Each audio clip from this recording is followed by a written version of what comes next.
বিল গেটসের একটা উক্তি আমার প্রায়ই মনে পড়ে যে আপনাকে যদি উপরে উঠতে হয়, উপরে চরম শিখরে উঠতে হয়, আপনাকে কঠোর পরিশ্রম করতে হবে। আমি সেই পরিশ্রমটুকুই করে গেছি। চাকরি পাওয়ার আগে প্রচুর ইন্টারভিউ দিয়েছি, সরকারি বিভিন্ন দপ্তরে সার্কুলার হয়েছে, ওইগুলোতে আমি অ্যাপ্লাই করেছি। শেষের দিকটা আসলে এমন হয়েছে যে কেউ যদি আমার এই গার্মেন্টসে একটা চাকরি দেয়, তাও আমার একটা চাকরি করতে হবে। অনেকে কিন্তু চারা নিয়ে টাকাও দেয় না, টাকা মেরে দেয়। আমি ওইটা নিয়ে চিন্তা করি না, কারণ একটা গাছ নিয়ে লাগানোর পরে ওইটাতে যদি ফল হয় আর ওইটা যদি সে টাকা না কিনা নেয়, মাপ মুক্তি না নেয়, সেটার মালিক তো আমি নিজে, সে তো আমার জন্য জিকির করবে, এটাই আমার জন্য এনাফ। আমি যখন নার্সারি শুরু করি, এলাকাতে অনেকে নেগেটিভ চোখে দেখতো এটা, এবং অবস্থাটা এমন হয়েছে যে এই চারা নিবে কে, এই লটকন খাবে কে। আবার অনেকে এরকমও বলছে যে চারা করছে, এগুলো বিক্রি করতে পারবো না। আমি প্রথম ব্যবসার চিন্তা নিয়ে আমি 2350 টাকা পুঁজি খাটিয়ে আমি ব্যবসা শুরু করি। 2350 টাকা চারা কিনে আমি সেটা কলম করতে 800 টাকা, টোটাল আমি 3000 টাকা দিয়ে আমি আমার নার্সারি ব্যবসা প্রথম শুরু করি। ওই 3000 টাকা চারা তৈরি করে আমি বিক্রি করেছিলাম 20,000 টাকার মতো।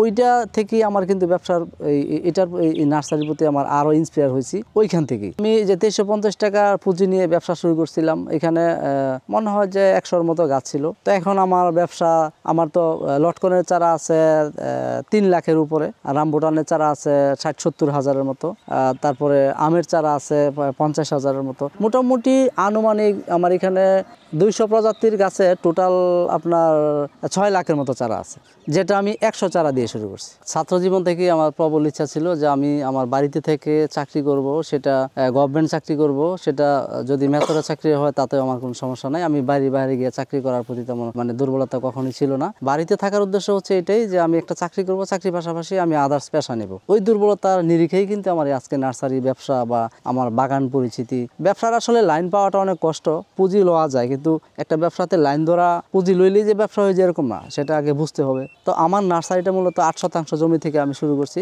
আমি যখন প্রথম নার্সারি ব্যবসা শুরু করি, সরকারি দপ্তরের বা সরকারি কোনো প্রশিক্ষণ আমি নেই না বা ছিল না। আমি যেটা করছি সেটা হচ্ছে সৃজনশীল মনোভাব নিয়ে আমি কাজ করেছি। এক কথায় বলতে গেলে আমি চারার সাথে কথা বলতাম, চারা আমার সাথে কথা বলতো। আমি যদি দূরে কোথাও যেতাম অফিসের কাজে, আমার নার্সারির যে যতগুলো জমি আছে ওই জমিগুলোতে আমি যাইতে না পারলে আমার ভালো লাগতো না। প্রথম দেখা গেছে আমি যখন ইয়াতে যেতাম, আমি যখন স্কুলে যেতাম, তো 8:30টায় স্কুলে রওনা দিতাম, 9টার আগে স্কুলে গিয়ে 9টা থেকে 4:30 পর্যন্ত স্কুল করতাম। তো এই যে স্কুলে যেতাম এবং স্কুল থেকে আসতাম, স্কুল থেকে আসার পরে আমি একেবারে রাত 10টা-11টা পর্যন্ত আমি নার্সারি কাজ করতাম।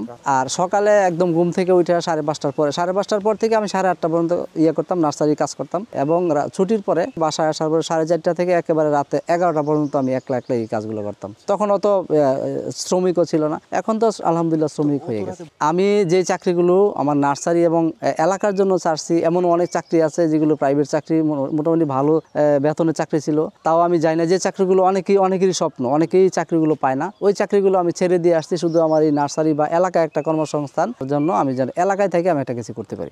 চাকরি পাওয়ার আগে আমি ফার্মাসিউটিক্যালসে চাকরি করছি মেডিকেল রিপ্রেজেন্টেটিভ হিসাবে। তারপরে তো ছাত্র জীবনে ছিল, পড়াশোনা শেষ করলাম। তো পড়াশোনা থাকাকালীন চিন্তা করতাম যে আসলে কি করব, ভবিষ্যৎ কোথায় যাবে। এখন আলহামদুলিল্লাহ আমার নার্সারিতে 12 থেকে 14 জন কাজ করে, তাদেরও একটা ভরণ পোষণ হয়, পাশাপাশি আমারও একটা লাভ আসে। সব মিলিয়ে আলহামদুলিল্লাহ ভালো আছে। আমি চিন্তা করছি যে 10% জমিতে যদি আমি 20টা চারা লাগাই, 20 জাতের লাগাই, আমি বাজার থেকে আমার ওই ফলগুলো কিনতে হলো না। আমি এই ফল দিয়েই, এইটুকু জমি থেকে আমি বিভিন্ন ফল আমি হারভেস্ট করতে পারলাম, নিজে খাইতে পারলাম। 14% জমিতে 60 প্রজাতির চারা আছে। এই নার্সারি যে চারাগুলো আছে এগুলো আমার গাছের ফল থেকে, ফলের চারা, আমার কোনো কিনা চারা নাই। বিশেষ করে রামবুটান, লটকন, অ্যাভোকাডো, তারপরে আম, এগুলো আমার নিজে আমি তৈরি করি। প্রত্যেকটা চারাই আমার নিজের হাতের করা। এই যে আপনার এখানে যে কটা লটকন দেখতে পাচ্ছেন, আসলে মনে হচ্ছে যে এখানে 250 গ্রাম বা 300 গ্রামের মতো লটকন হবে। এখানে লটকন আছে প্রায় 2 কেজির মতো। এটা মূলত বিক্রির জন্য চারা। আমার এই চারাগুলো আগে থেকে আপনার গলা কাটা, ভিতরে কিন্তু প্রচুর পরিমাণে শিকড়। এই যে দেখেন, এই শিকড় আগে থেকে 6 মাস আগে থেকে কেটে দেওয়া হয়েছে।